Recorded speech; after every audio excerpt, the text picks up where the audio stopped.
The following is a presentation of the Chicago Bears Network and ChicagoBears.com. Download the Chicago Bears official mobile app for up-to-the-minute Bears content every day. And now, welcome to Bears All Access, your all-access pass into Chicago Bears football. Bears All Access is brought to you by IGS Energy and sponsored by Athletico Physical Therapy and CDW.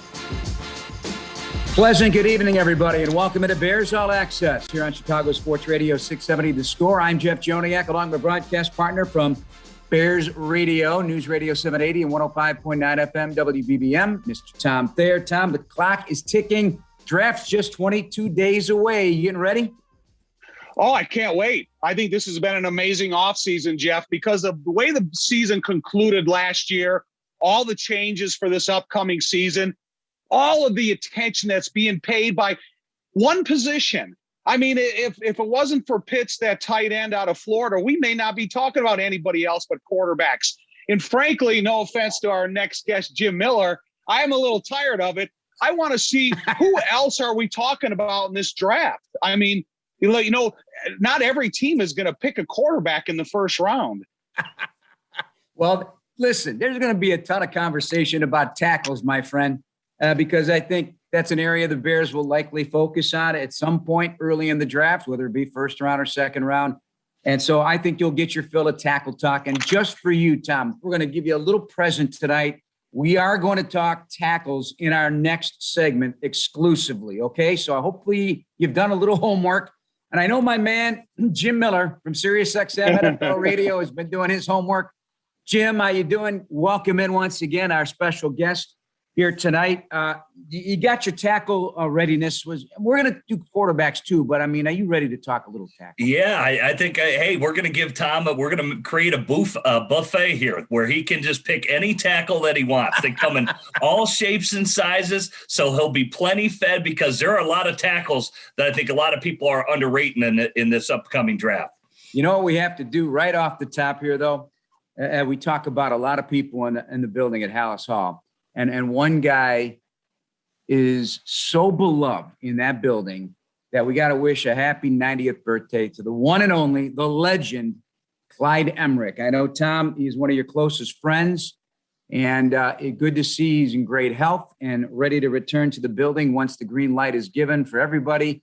And a man who just loves what he does, and he's always around that weight room, and he's made a big difference in so many players' lives over the course of his career. The first strength and conditioning coach in NFL history. And Tom, if you could put into some words, I know Brad Biggs did a tremendous job in the Tribune on an article for his 90th birthday, and you were heavily quoted in that article, but just in a real meaningful way, explain what he means to you.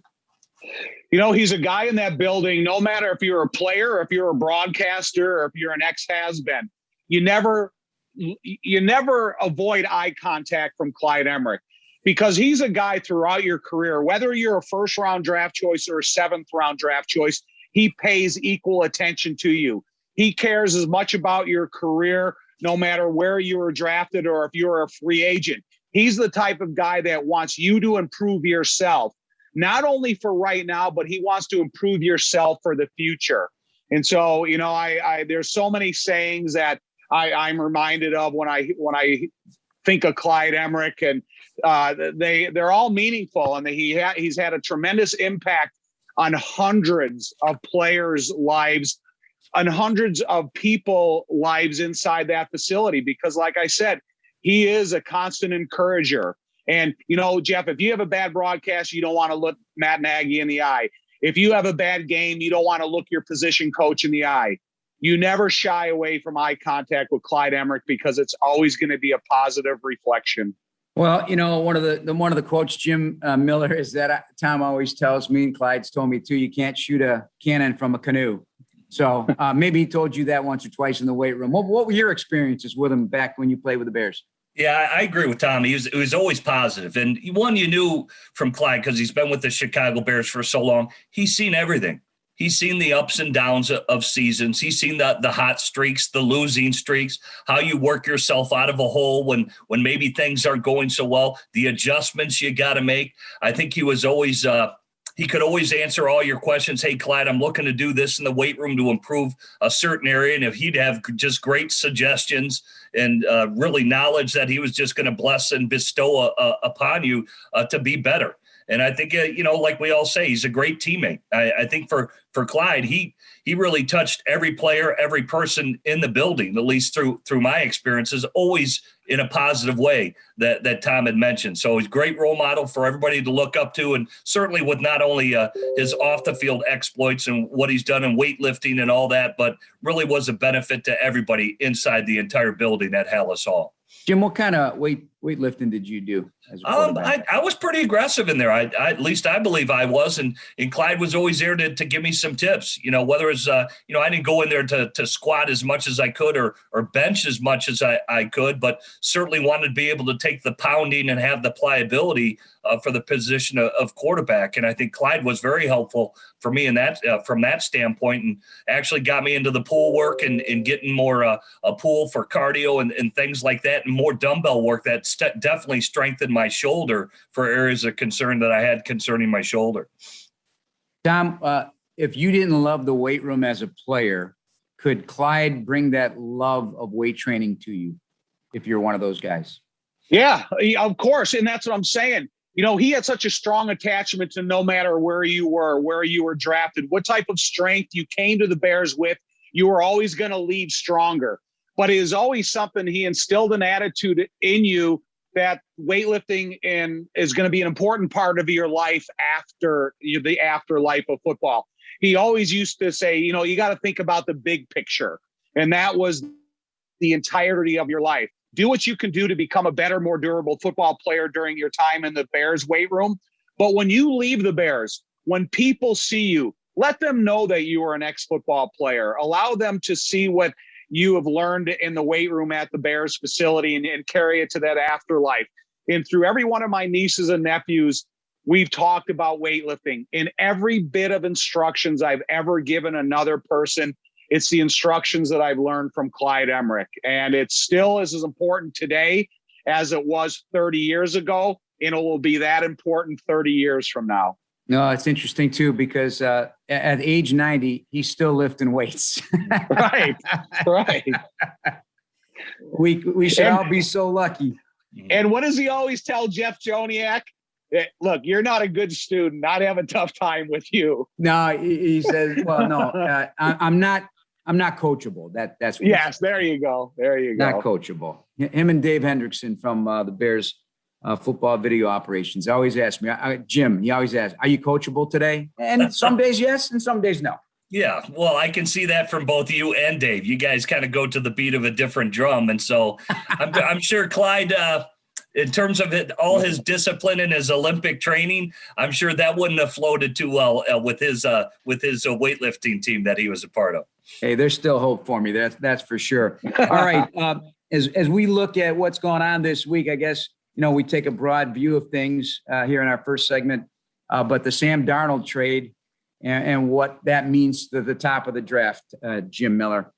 Well, I would say this. I think when you look at Carolina to make that move to trade for Sam Darnold, it tells you where they feel about where the quarterbacks are in this draft. Because if we feel that Trevor Lawrence is going one, obviously the Jets feel good about a quarterback at number 2, and that's kind of resetting their football team. And then, of course, San Francisco trading up to number 3. It tells you that they're taking a quarterback. Now Carolina's sitting at the 8 spot. They feel that they can't move with anybody to get to number 4, potentially. Atlanta's at number 4. That would be a trade in division.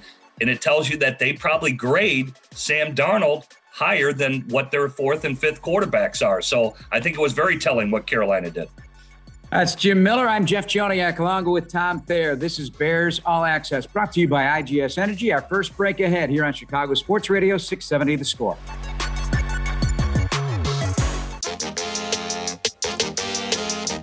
Welcome back to Bears All Access, brought to you by IGS Energy. Choose clean energy for your home at IGS.com, because every good choice adds up to a better world. Jeff Joniak along with Tom Thayer and Big Jim Miller from SiriusXM NFL Radio, moving the chains with his partner there. You guys do mock drafts every week. Who do you have the Bears selecting in round 1 at number 20 should they stay there?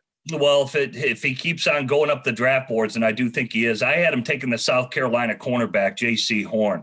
But, man, his numbers were terrific on his pro day. He's got the NFL bloodlines with his father, who's former New Orleans Saint wide receiver, Joe Horn. And I guess all his interviews have just been through the roof. So I think the way the corners are going right now, probably it could be J.C. Horn 1, Patrick Surtain out of Alabama 2, Caleb Farley out of Virginia Tech.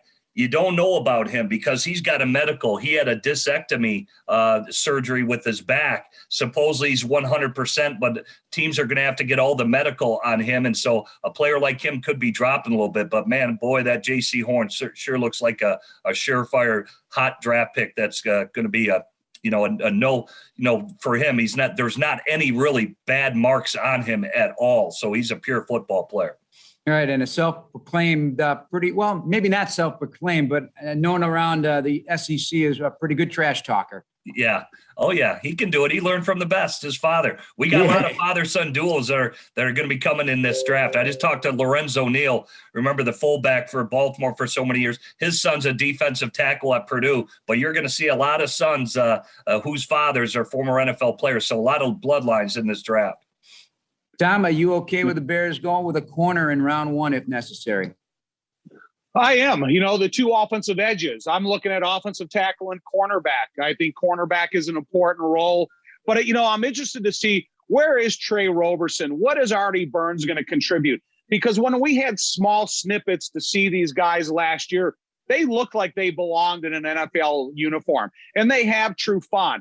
So if they, get an evaluation through, the weight room and through some on-field work that these guys can come in here and compete, I think both positions are desperate for starting caliber players and depth. And so when you look at the 8 or 10 offensive tackles that are available to you, and Jim mentions the top 2 guys are not going to fall to the Bears at 20. But if they identify another corner out there that Ryan and Matt think as an immediate contributor, I wouldn't shy away from that position as well as offensive tackle. All right, let's start breaking down some of these tackles. We'll start with Jim because Penei Sewell out of Oregon appears to be the top dog with maybe some strong consideration from the local crowd here, and Rashawn Slater of Northwestern, a lot of love for him as well. Maybe different players, a little bit Sewell, a little bit thicker, a little bit heavier, but by all accounts, just an animal there at tackle. Yeah, he looks to be the real deal. Penei Sewell, and I talked to Paul Alexander, he's a former NFL offensive line coach for 30 years. He actually has worked with Penei Sewell out of Oregon. Basically 6'4", or almost 6'5". Let's just put it there, 331 pounds. Did his 40 in just over 5 flat.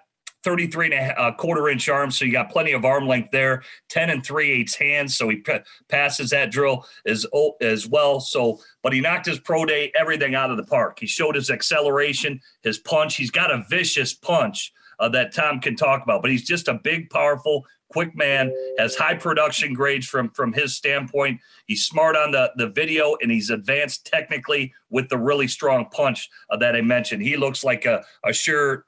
Just a sure draft pick, probably the top tackle in this draft. Then you'd have to talk about Slater. One guy we're going to get into is Christian Darrisaw, because he is really flying up the draft boards, and we'll see where he falls. Maybe it's a person the Bears, if they do think about tackle and what Tom's talked about, maybe they could trade up a couple spots, land a good tackle in Christian Darrisaw, who also looks like a can't-miss prospect.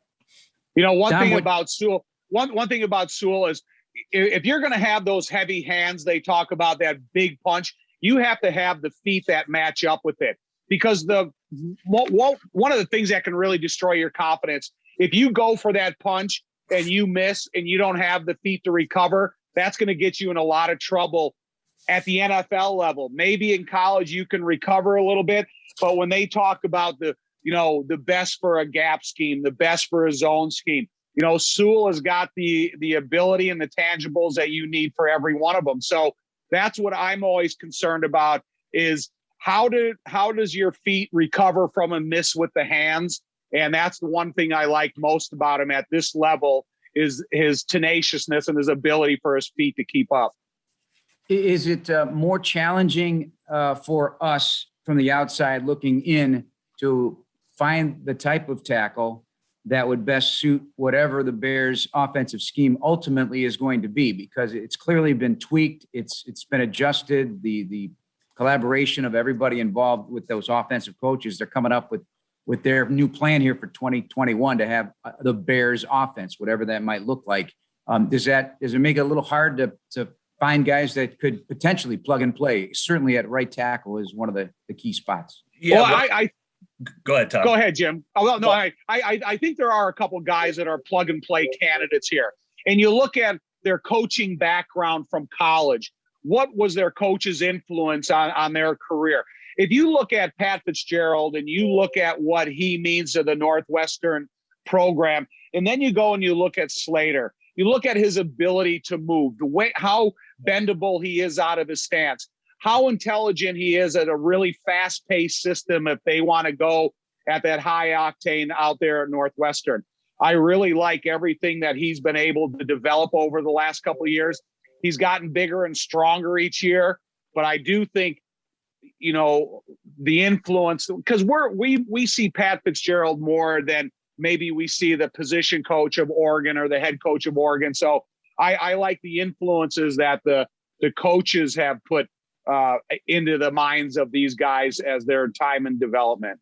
Yeah, I think there's, every guy is going to fit a scheme differently because, you look at Mayfield, who's strictly a right tackle out of University of Michigan, they're going to run a little bit more power football from that standpoint. You got big centers, guards like a Creed Humphrey, who he's more of a gap system center and things like that. Slater, I agree with Tom, is probably the more athletic type that if you're in a wide open offense, that truly really does a lot of RPOs and things like that, I think Slater is going to have a perfect fit in the NFL, and we see more teams that are doing that.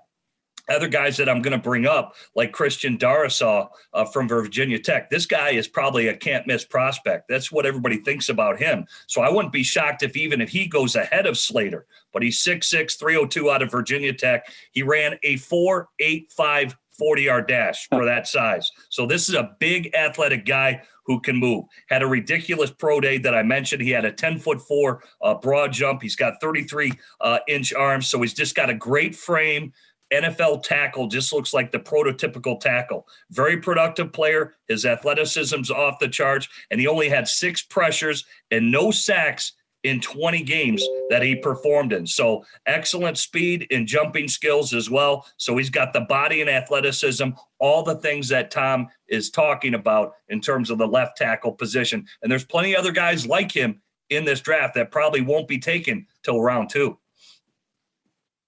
Well, one thing about this, Jeff, is because you and I had talked about it a lot, is that if we're going to identify an offensive tackle, that's what I want identified. I don't want a tweener. I don't want a gap guy. I don't want a guy that's saying, wow, if he fails at tackle, he can play guard. The Bears have enough centers and guards. And so just give me an offensive tackle. That's what I'm evaluating, pure and simple.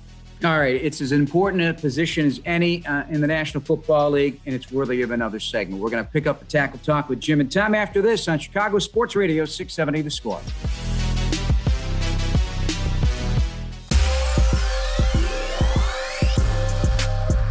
The Chicago Bears Network presents Inside the Bears, brought to you by Verizon. Anthony Adams and Lauren Screeden cover the world of Bears football on and off the field every Sunday night at 10:35 p.m. on Fox 32 Chicago, or watch anytime at chicagobears.com or on the Bears official app.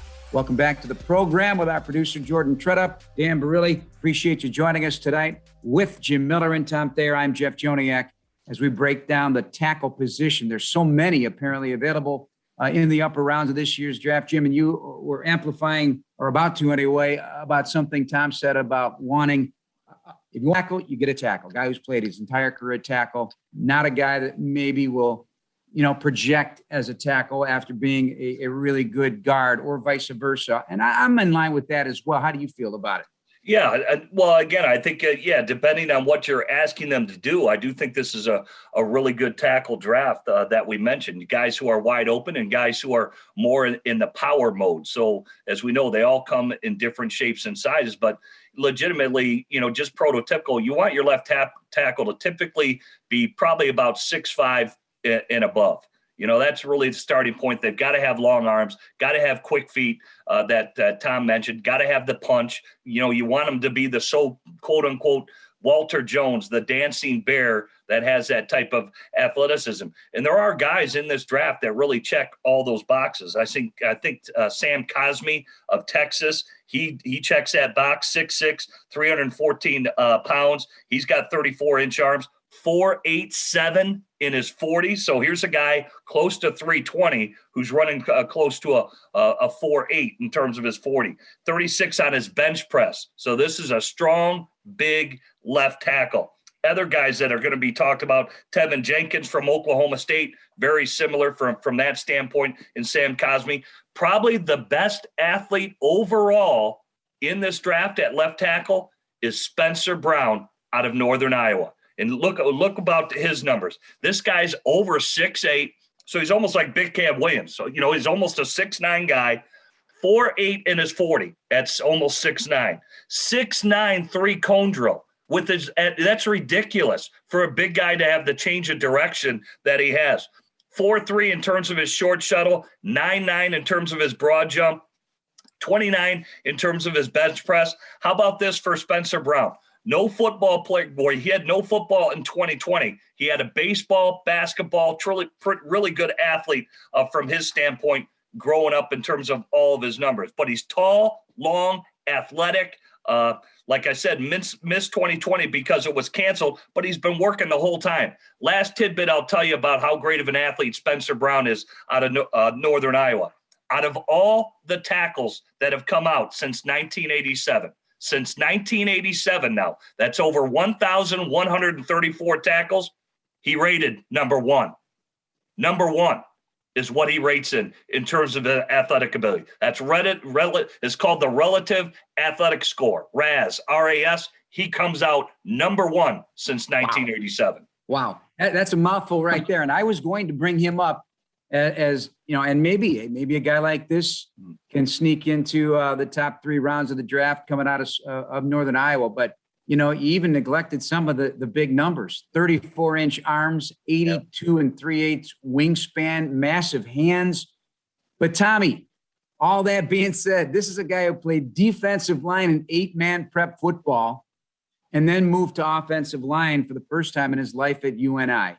So is this a guy that you can mold and shape, or, he clearly has the feet, he clearly has the athleticism, but needs work on technique, you would think? Well, when I see Brown, I think he's one of the best big man athletes I've ever seen. And you think of the way he can run, you think of his skills, you think of his athleticism. But Jeff, I've had an NFL GM tell me he doesn't like tackles this tall because he doesn't believe they can win and gain and earn the leverage game throughout an entire contest. So now, if he plays at a 6'9" frame late in the game against a good pass rusher, the difficulty of getting his punch in the right position, not illegal hands to the face, making sure he can stay in that athletic position is really challengeable. So when you said, this guy used to be a defensive lineman, hey, here's a guy that I may think about putting back at defensive tackle. I know it sounds, hey, listen, they've taken defensive tackles and moved them to offensive line. I love this guy, but I would like to see a simulated game where he's running and see what his bendability is in the latter part of the game and in an exhausting 2-minute drill. In those types of evaluations that you have to evaluate him by, because it's not only watching a guy run a 40 or going through the bench press. It's about how do you play with that frame when you're super fatigued. Well, and the big part of it is when you're that tall, you're always going to have questions about, the pad level and how you're going to generate power with that kind of frame. So that's long been a discussion point in the National Football League with big tackles. I'm going to touch on Tevin Jenkins again for both you and Jim. Jim, sounds like he's got a lot of nasty to him. And I always kind of gravitate to those types of players at certain positions in the NFL because they become, in the long term, maybe your alpha, the guy that's going to say, hey, come follow me. And that could be the center, could be the guard, could be the tackle. But, is there something like that in your opinions that is needed on the Bears offensive line right now? We got a great selection of interior players, but do you need a mentality that says, hey, I'm not taking anybody's, you know what? Yeah. And I'm going to take care of business here on the offensive line. It sounds like this guy might be that type of player. Yeah, at Oklahoma State, he does. He plays with a lot of attitude. And, I think, you don't have to be a big talker. I think you talk with your play. And I think that's what Tevin Jenkins does. I think that's what, say, a prototypical tackle and probably the best tackle in football, Trent Williams, does. When he talks, it's like E.F. Hunting. People listen. He talks very rarely, but people listen. He just lets people know, yeah, I'm the guy that really is the best in the National Football League, and my standard is the standard. And I think Jenkins does offer that type of, mauling attitude where he's respected just due to his tough play. And he really doesn't have to tell anybody about it. He just shows you week in and week out. One thing about Tevin Jenkins, too, is when he comes, because of the measurables, he doesn't have great length. He doesn't, have that ideal pass the eye test for a tackle. Can he move? Yeah, he can move in the guard. He's got everything.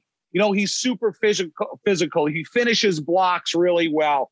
But again, I want a guy that's coming here knowing that he is going to be a career offensive tackle. And if that's what, the brass and with any team that it feels they're going to pick them, if they believe that they're bringing in this 10-year tackle, then great. Again, I love the way he plays. I love his nastiness.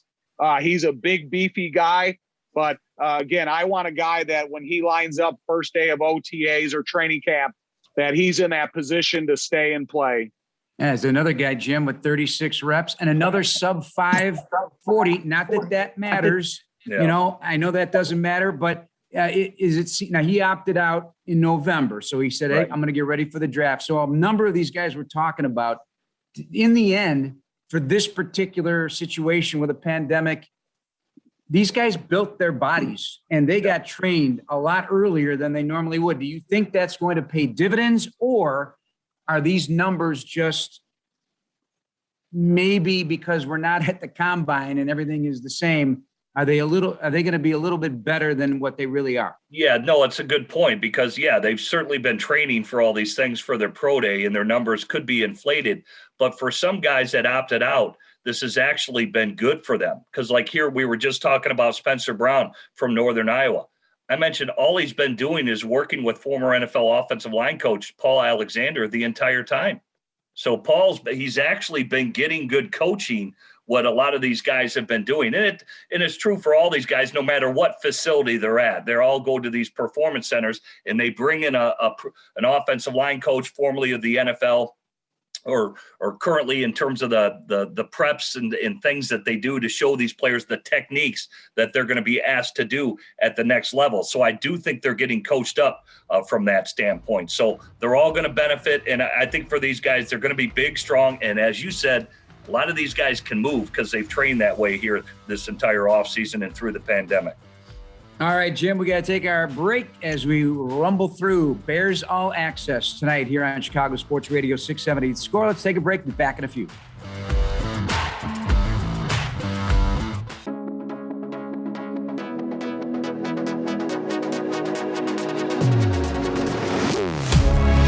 This segment of Bears All Access is brought to you by Athletico Physical Therapy. Visit athletico.com to request an appointment in clinic or virtually and start feeling better tomorrow. Jeff Joniak along with Tom Thayer and Jim Miller, the former Chicago Bears quarterback from SiriusXM NFL Radio. Our guest this week, we're going over a bunch of different aspects of the draft with just 3 weeks to go.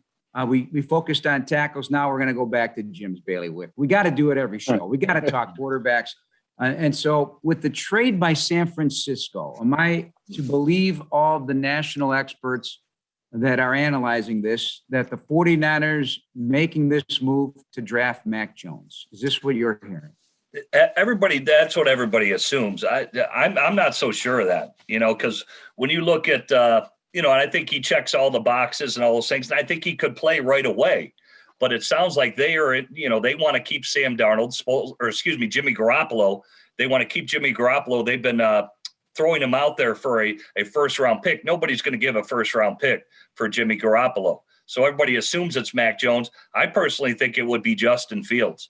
I think he's more athletic. I think he's got a higher ceiling than Mac Jones from that standpoint, and he offers more athleticism. Again, when you look at Kyle Shanahan, he's coached both sides. He's coached the pocket passer and Matt Ryan, which really, when you look at Mac Jones, that's what he is. But he typically likes the more athletic guys, even going back to his dad drafting John Elway. You look when they drafted Robert Griffin when Kyle was the offensive coordinator in Washington. Now, when you go back to Jay Cutler, they drafted him in Denver. So I think they would prefer, in my opinion, Justin Fields at number 3 is how I potentially see it playing out, which, it wouldn't shock anybody if that happens, because Justin, to me, has a higher ceiling than Mac Jones. One thing about the quarterback position is Mac Jones is more similar to Jimmy Garoppolo. Justin Fields doesn't have a lot of similarities to Garoppolo.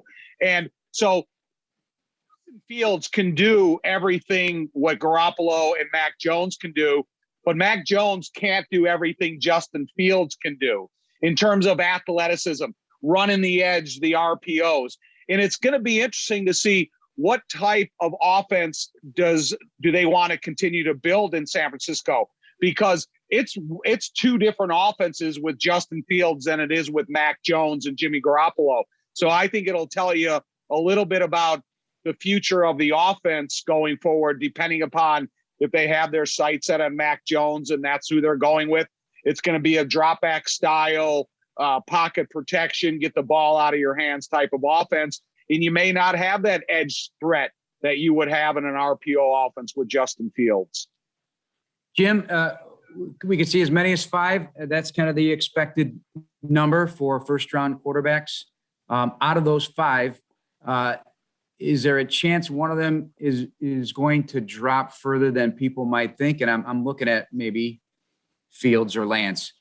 Or are there any other, in your opinion, potential first-round quarterbacks that could sneak in here? Yeah, I think, you look at Tampa. Typically, teams will trade back into the end of the first round and pick a quarterback because you get the 5th-year option. And I would think at 32, where Tampa Bay is selecting, that wouldn't shock me if they take Kyle Trask or the quarterback Mills out there at Stanford. It really wouldn't shock me at all, because to me, they're really two prototypical drop-back passers that could learn and under Tom Brady over the next couple of years. And to me, that makes a lot of sense. As for your first question about quarterbacks dropping through, it may happen, but I do think there are teams that are going to be needy. Already, when you look at Denver, they've mentioned they want to bring in competition for Drew Lock. So whether it's Trey Lance, who isn't ready to play right now, he could go in there and compete and at least put Drew Lock on notice, and where Denver is selecting at the number 9 spot. I'm not so sure about Carolina taking a quarterback at 8. They tried to say it's off the table, but to me, for them to trade for Sam Darnold, they're basically going to get Sam Darnold for 3 years. Let's say he plays this year, he plays under his 5th-year option, which is about $18 million, and then they franchise tag him. They basically have him for 3 years and $17 million. And by them trading for him, I think it tells you that it takes them out of the quarterback market, because those other quarterbacks would have to sit behind him and learn, which wouldn't be a bad thing. But I think all in all, I think Carolina isn't going to be taking a quarterback at 8 now. And Tom, there is an expectation that the Bears would draft a quarterback at some point in this 2021 selection process. But Jim and Tom, do you want to be sure you're not just taking one to take one? No, I think the Bears are in a position they have to take a quarterback and they have to think about further development. And it's no offense against Tyler Bray, who's been around the NFL now for about 8 years. I don't think there was ever thought that he was going to develop into a competitor, a guy that you're going to bring to training camp and could be the dark horse in the race at the quarterback position and eventually morph into a possible starter. So I would want to see a guy. I'm not going to waste any draft choice. I'm not going to bring a guy in here just to fill a quarterback jersey in the throw balls, in 7-on-7 1-on-1s and all the drills you go through. I want a guy here that's going to get the equal consideration about development for the future that any quarterback that's already on the roster. So I don't think, Jeff, the Bears have the luxury of drafting a project, drafting a guy that, has such a muddled college career, whether through injuries or whatever the circumstances are, that you hope he's got an upside. No, I want a guy that's showing me the climb up the ladder through his college career that's ready to take that next step. Yeah, and I think for them, the Bears don't have the assets to trade up to get one of these quarterbacks. So it's going to have to be later in the draft. And I agree with Tom. Why draft a project? How about a guy who's a 4-year starter like a Kellen Mond from Texas A&M that pretty much does everything that the Bears offense is asking him to do? I think Ian Book from Notre Dame potentially could be a consideration from the Bears. These guys aren't projects. They played quite a bit, and there are guys that could come in and compete, and a guy that you can develop, but they come with a ton of college experience. Is there a diamond in the rough, in your opinions, a guy like, so much conversation was about Russell Wilson, that you could find and really surprise people? I think he's not going to play right away, but I mentioned the Stanford product, Davis Mills, excuse me. This dude can throw a football now. I mean, he's just got, he doesn't have a lot of starts, which, of course, that's going to shy away a lot of teams, much like, say, Trey Lance, who only comes with 19 starts. So I think you got to be careful there. But if you run a run play action offense, say, like Arthur Smith that just got the head coaching job in Atlanta, to me, this guy would be the perfect guy to draft in the mid rounds to place behind Matt Ryan and just let him marinate a little bit. This guy is flawless throwing the football. I watched a lot of tape on him. Just comes with had a little bit of an injury history and really just hasn't played a lot. But he's a guy that you can really develop, and I think will become a starter at some point in his NFL career. All right, Jim and Tom, one more break to go and another segment to wrap things up here tonight on Bears All Access here on Chicago Sports Radio 670 The Score.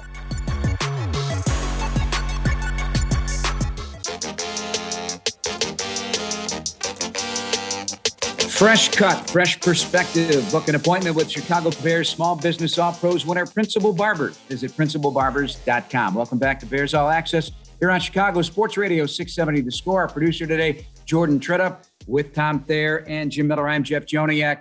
Let's talk about the news of the week. Right after our show a week ago on Thursday, they had the news conferences with Matt Nagy and also General Manager Ryan Pace. And with the news, Jim Miller, that there's going to be the play calling back to Matt Nagy here for 2021. What'd you think?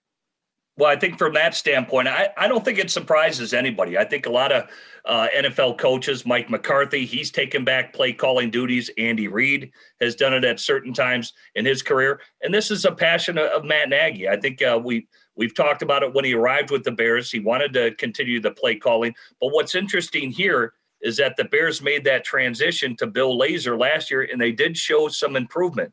And now you've got Bill Lazor, who's got a background with Andy Dalton and probably has a certain level of comfortability. You thought it would be moving towards that Bill Lazor would be calling the plays this year. But, hey, I get it. I think the pressure cooker of the NFL is lighting up a little bit for the Bears. I think they know they want to have a lot of success. And I think Matt Nagy, from his standpoint, he wants to have a lot of control from that standpoint and how the season plays out. So he gets great joy in terms of his play calling.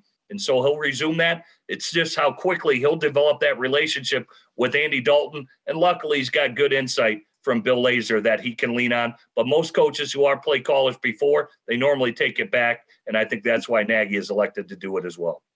Yeah, I like this decision all around. I like that Matt Nagy is going to be the play caller. I like the kind of the pressure that it puts in the entire offense because they know the head coach is the designer of the offense and he's the guy that's calling the plays. And then when they do come off the field, Bill Lazor can be an immediate attachment to Andy Dalton, Nick Foles, who never is playing quarterback. So Matt doesn't have to transfer a lot of energy from calling plays to go and address the quarterback, what's needed from the last series, or how to look at the tape that they have on the sideline to get things corrected. So I like that Matt's calling plays. I have nothing against Coach Lazor. I like the way that he was calling plays last year. However, when you look at the pressure cooker in which the Bears is this year, I think the head coach calling the plays is better for the entirety of the team. All right, let's look at the defense. And we got, obviously Akeem Hicks is going to be back inside. You got Khalil Mack, and those two guys are game wreckers.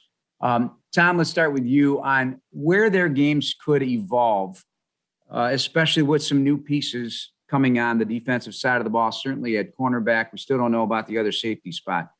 Well, talking specifically about Khalil and Akeem, I don't want their games to get stagnant at this stage of their career. It seems like you go and you get into your 5, 6 years of your career, and now you got to continue to still develop new tricks, new moves. You remember the nighttime practice that the Bears had last year, a couple years ago? Yeah. And I was watching Khalil Mack in practice, and Bruce Smith, the Hall of Famer that played for the Buffalo Bills, he used to have this inside spin move that was almost unstoppable. He would set you up and he would bait you into it. In every game, he would set you up and he would get a sack from it.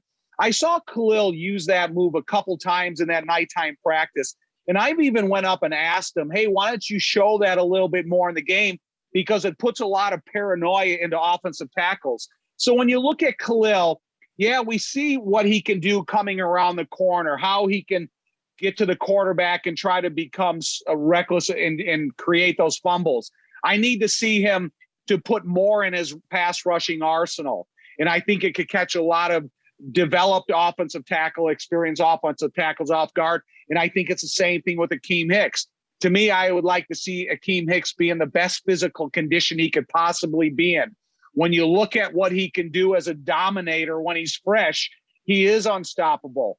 But when you get to this stage in the career, sometimes that's got to be the point of emphasis. Make sure you're the best conditioned player that you can be at that destructive body weight that he can carry around. So when you talk about the experience of those two guys, I want to see more out of them. I don't think they've plateaued. I think they're better to be. But then when you look at the influence that he has down the line on Eddie Goldman and Bilal Nichols and stuff, that's why I think that Akeem has to carry himself at such a high performance level. So it's kind of a trickle down effect to these young guys that have tremendous upsides, and they start to feel what Akeem means to the team, just like what Khalil means to the team.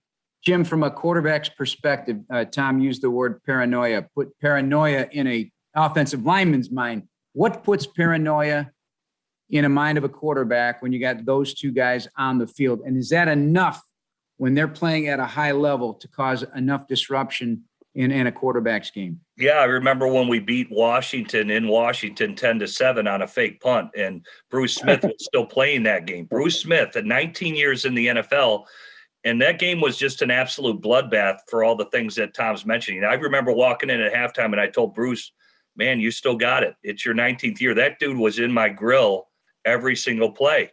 And it was just a battle in the trenches. So I'd say what puts fear in you as a quarterback when you don't have time to throw.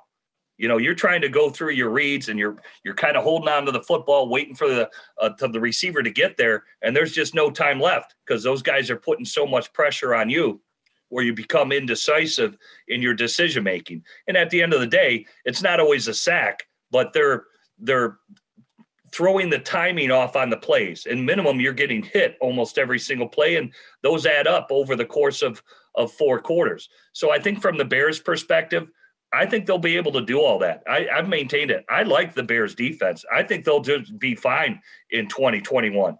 They'll with Akeem Hicks, and they'll get Eddie Goldman back. Tom mentioned Bilal Nichols and Mario Edwards. Re-signing him was big. They add Angelo Blackson up front, and now your pass rushers stay the same. Akeem Hicks, obviously, when you look on the outside, like for Robert Quinn to have more of an impact, but you've got other guys that are going to have to step up, and like a Trevis Gibson, and really start to contribute from that standpoint. And they should be able to do everything that they want to do and really not drop off all that much at all.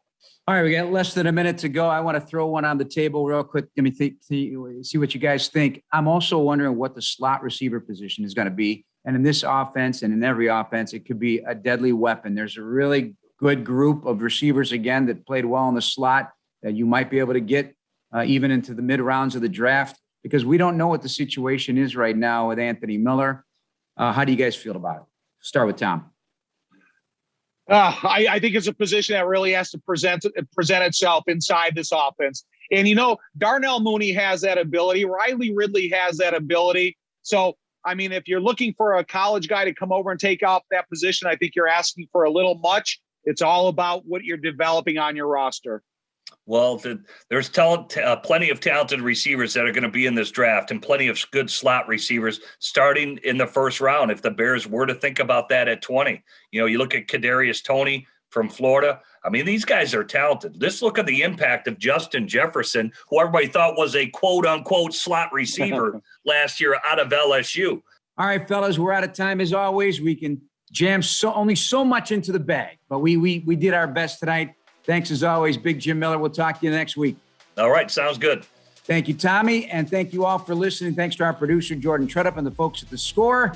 That'll do it on Bears All Access, brought to you by IGS Energy on Chicago Sports Radio 670 The Score. Good night.